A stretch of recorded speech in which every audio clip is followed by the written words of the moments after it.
Hello and welcome back to the Girl Fit Method podcast. So on today's episode, I have Girl Fit Method client Julia. Hey, Julia, welcome.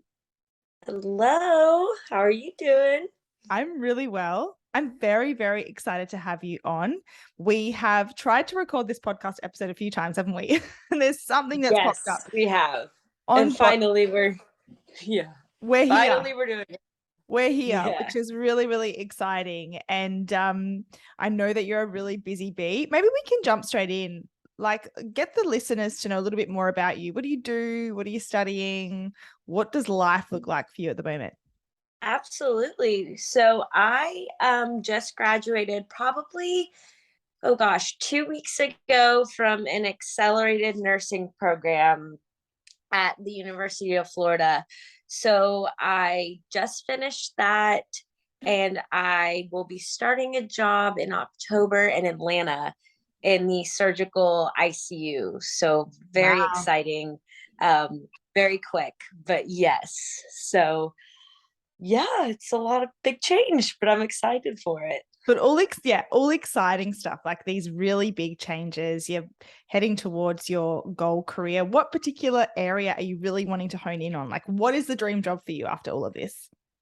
I think the dream job for me afterwards would be I probably want to take a year and work kind of in the hospital at the bedside. And then I think I want to go back and get my nurse practitioning degree Okay. eventually. So in like 2 years, get that. And then whether it's kind of just do a private practice or in the hospital, I'm not exactly sure yet, but I think that's definitely the That's goal. Ideally in pediatrics too. I love kids. So oh, okay. we'll Oh, be look, there. you'll absolutely kill it. I have no doubt. And maybe we're going to touch on this a little bit in the episode where I guess like you are a hard worker and you're a really high achiever as well. And I'm sure that that has definitely been prevalent in all aspects of your life. Let's go back to, I guess, young Julia. So I want to know, when did you first start to become aware of your body? So I would probably say I was aware. I began actually, okay, so we'll go back to young high school Julia. I was aware of my body in a way where I was proud of it. I played volleyball for 9 years. I granted, I had practice every day and all this stuff, but I loved being I loved that my body could do the things it could do. I was a libero. So, and everyone doesn't know that in volleyball, it's like the one with the different colored jersey. And I would be like diving on the floor, having to catch, touch any ball, like get it up. Essentially, I was like the defensive person. And I remember being like so happy and stuff that I could get these like new achievements. I could get a ball that was further than it ever was. And then, so I'd say that's when I kind of started noticing my body, I think, in a positive light. And then when I went to college, I stopped um, playing volleyball, but that was just because college is college. It gets busy.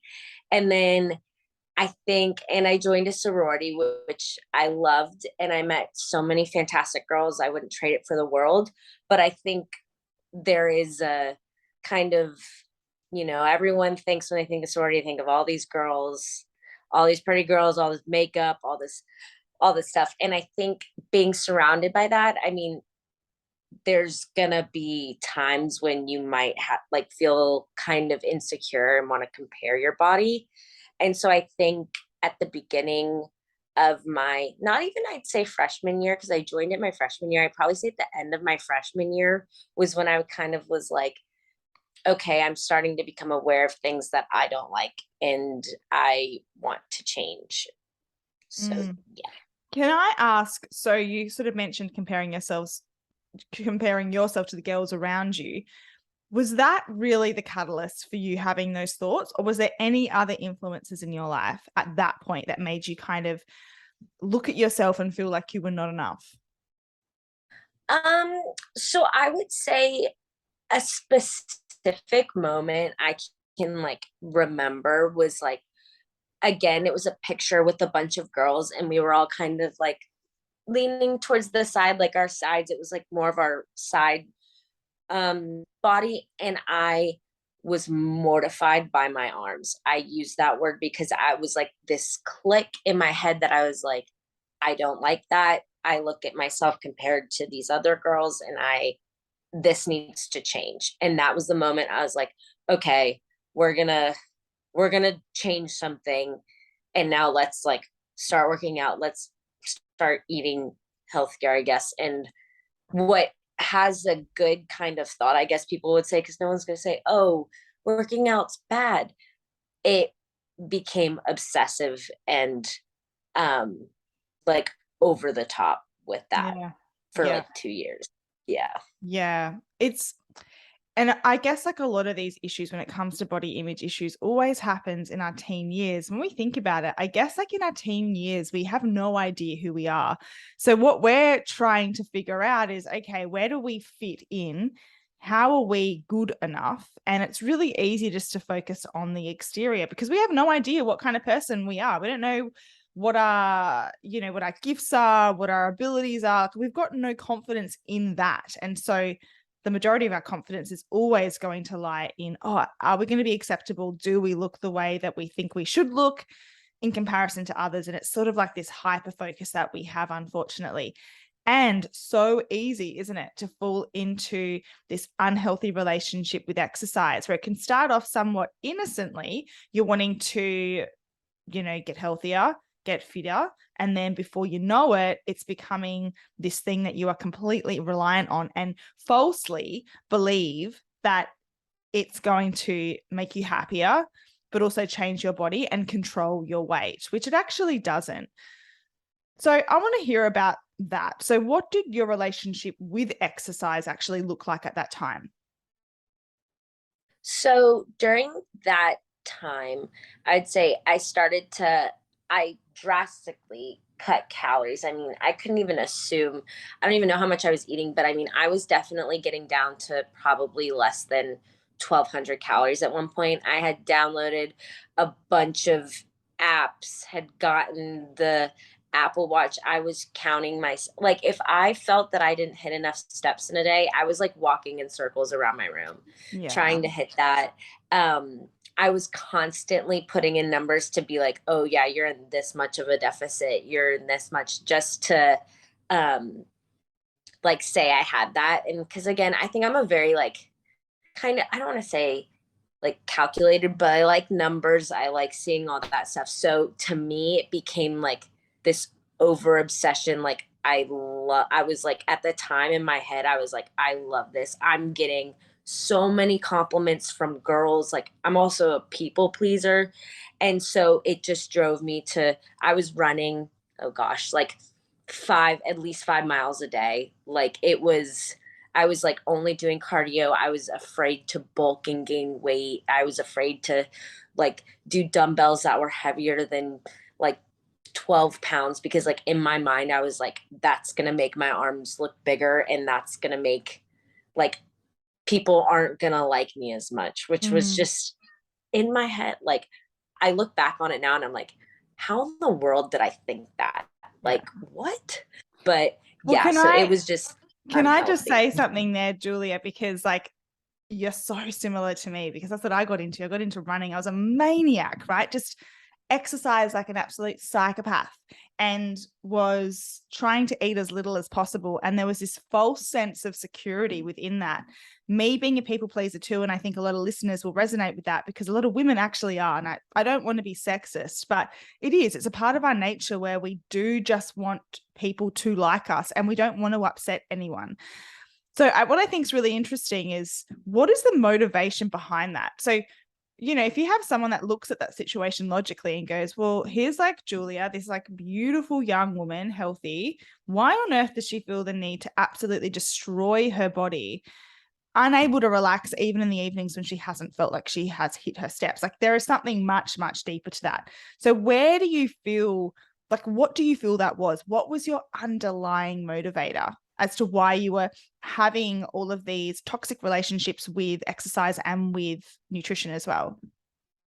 So I think with that, I would say that like yes, like I like again exterior, lots of people that made me feel good, but I also think there was this motivation that like I wasn't my best self. Like in my mind, I was like the lowest weight I get is the best like version of me, which is completely false in every way. And so I think for me, I was constantly like pushing myself. Like I'm always pushing myself in better, healthier ways and academics or whatever thing. But I think there was always something that I was like, I can get a little bit lower on the scale. I can do this. And so I think that was like a sense of like I hadn't reached my goal. And so I think that for me, along with like the reassurance from other people, was what really like drove me to like Mm, continually, like I would go step on the scale like 3 times a day. Like mm. it was crazy. It was crazy. So yeah, I think for me too, like a lot of positive aspects that I could say kind of just immediately turn negative for Yeah. me. So It sort yeah. of sounds like you felt like in order to achieve your goals, because you are an achiever, that if you don't, you're not good enough. And so what you're doing is you've set yourself this goal, plus you're throwing in the fact that people are rewarding you. Oh, great, you're doing a really good job. Okay, well, this is the validation that I'm getting. Therefore, when I'm this person, when I look this way, people like me. And then what happens if I'm not that? Like, what happens if I'm not that person? What does that make me? Does it make me a failure because I haven't achieved that goal? Does it make me unlovable because people don't see me anymore? And I think that's really those underlying issues that we need to deal with before these external issues can actually be dealt with, because they're so surface level. These actions are so surface level, and there's always something much deeper. And fixing those deeper issues takes some work and some time, right? It doesn't happen overnight. So I'd love to now. Okay, so you've been in this really toxic relationship with exercise and with food. Then, kind of what happens, I guess, from that point to reaching out to Girl Fit Method, what did that process look like? So it was actually kind of it was a realization for me, I think, that I definitely needed help in because I was definitely in denial about my toxic relationship. I had told people I was running half marathons to just like get people to like not like be on me so much. Yeah. And I studied abroad and I came back and I remember like taking like we were doing something where we were like at a swimming pool with my sorority and I like we're taking photos and we look and some girl that I like don't even know that well. So like I don't know why I even cared, but again, people pleasing. She goes, "Oh my God, you look so great. Like, wow." And I was like, "Thanks." I go and look at the photo and like you can just see my ribs. And I'm like, that is the time when I was like in my head, I was like, okay, this is wrong. This is wrong. And this is where I need help.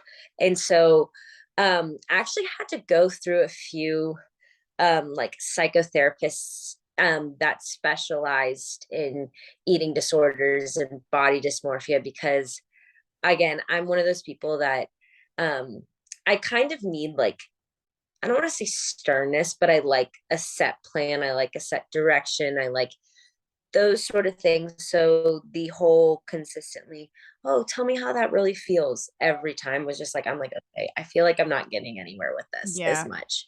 Um, yeah. And I was like, or then even if it was with another nutritionist I saw at one point, she's like, you need to stop working out in general. And I'm like, okay, I love working out. So I was like, I can't take away that and then not freak out about consuming a lot more food. Like Mm. that's just Too not much. like the balance for me. Yeah. And so I was just like, you're taking away one, you're giving, I don't know. But then I saw Girl Fit Method and I was like, this looks exactly like what I need. Like the perfect balance of everything that I need of direction. I'm increasing food. I'm not working out as much, but it's not like 0 to 100 immediately. And so, yeah, then I found your page on Instagram and TikTok. And I was like, I need to do this. Love it. It's I totally agree with you because when you're coming from such an extreme, to go to the opposite extreme is almost so overwhelming that you can't even fathom doing it. And so what can happen is you just stay in this really unhappy place, trying to kind of make small changes yourself, not getting absolutely anywhere. And the beautiful thing is that, you know, obviously if someone has a diagnosed eating disorder, we have them, and they're currently within that, we have them working with a therapist. So that's kind of a different that's a different situation. If someone is working towards healing their relationship with food, there we can take a more staggered approach. And I think from what we have found, that has been the most successful, because if you can chew off little bite-sized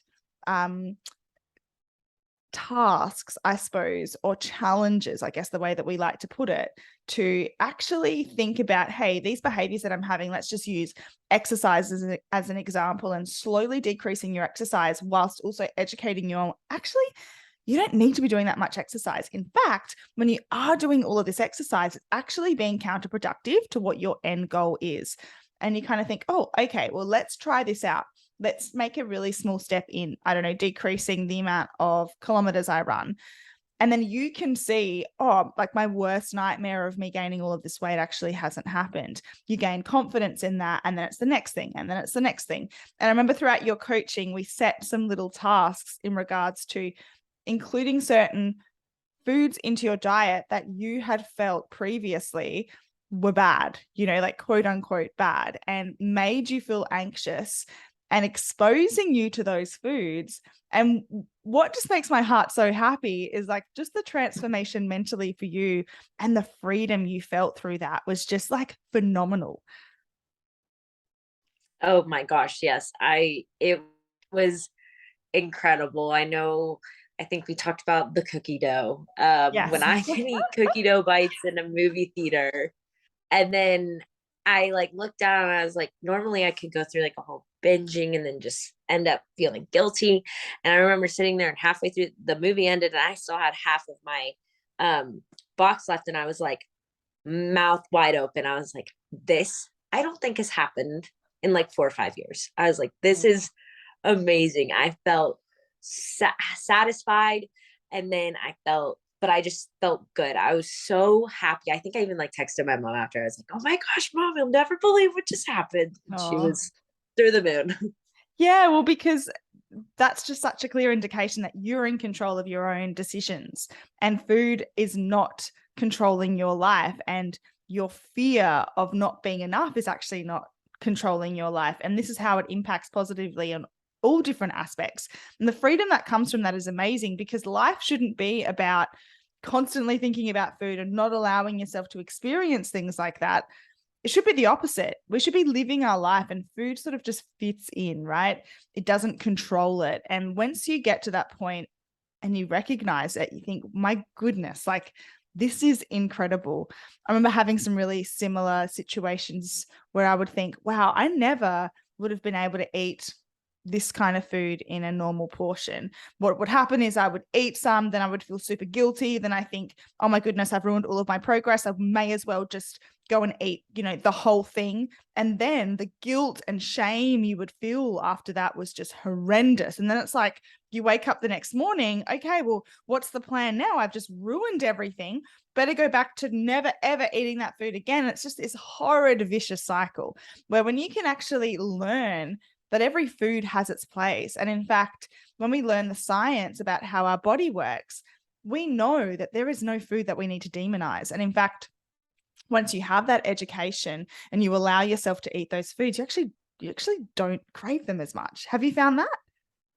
Yes, I have found that actually a lot, because again, I used to think I had the worst sweet tooth ever because I refused to have sweets. And then as I started letting myself have them, I noticed nights where I'd be like, hmm, I don't need that. I don't feel like I need that. Like tonight, like that's okay. Like, so then maybe tomorrow I'll have it. And that has been like that. Those are just like little things I noticed. And specifically too, I noticed when I was reintroducing like peanut butter and nut butter that I was able, I think because you said I was depriving myself of a lot of like the healthy fats, that I could start to focus more. It was amazing. And going through the nursing school stuff, I'd be like, this is so difficult. I feel like my mind's in a million directions. But then as we slowly started introducing that food, I could like vividly remember me in the study room being like, wait, I remember that the first time I read it, not the 10th time I read it. So You're that has not been walking great. around with this foggy brain trying to just get through the day. Yeah, it impacts so much of our life. And I always say, actually, once you start to eat more, you start to think better. Because when you're depriving yourself for such a long period of time, and we know this through when someone does go into a calorie deficit, there needs to be an end date to that because of the negative implications it has on your physical health, but also psychological. Now, if you've been under eating for years, that is going to impact so many different aspects of your life. And so once you actually start to feel your body better, you start realizing, oh, I can think about things more logically. I don't have so much fear around food. I can actually sit back and go, oh, well, I can eat this. I can increase my calories without this irrational fear of it being the worst thing you could possibly ever do. So I'm so happy to hear that. That's incredible. So let's just quickly chat about where you're at now. Like, what has that transformation looked like, and how have things changed in your life in a positive aspect?